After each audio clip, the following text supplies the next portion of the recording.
Hello guys, good afternoon. Dito ako sa sa dagat. Naliligo.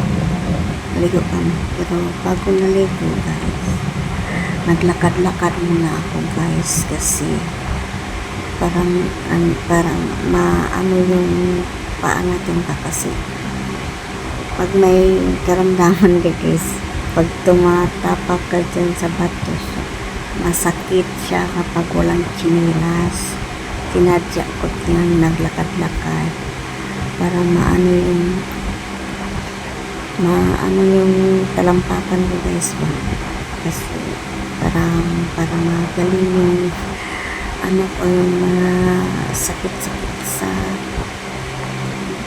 sa mga binti guys. Yan, naglakad-lakad ako papunta doon sa dulo, papunta dyan, papalik. Ganyan lang guys, lakad-lakad. Pag maglakad ka sa buwang may maliliit na bato ba guys, mas maano yung talampakan mo, masakit, diba, parang na massage din yung talampakan mo.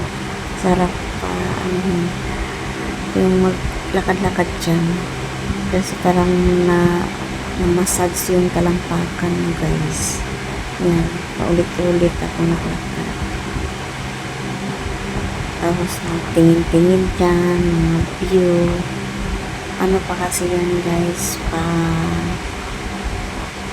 pababa ng tubig. Pababa pa siya. Habang nagpababa ang tubig, lakad-lakad nila ako sa mga bato na maliliit. Yan.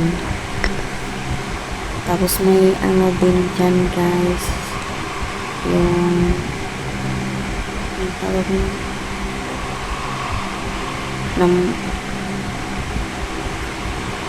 yung nangunguha ng isda na masul, tawag ito Tagalog kalimutan ko na.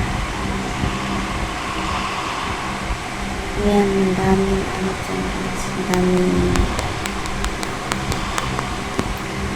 ang gandang tingnan guys, malinaw pang dagat, diba?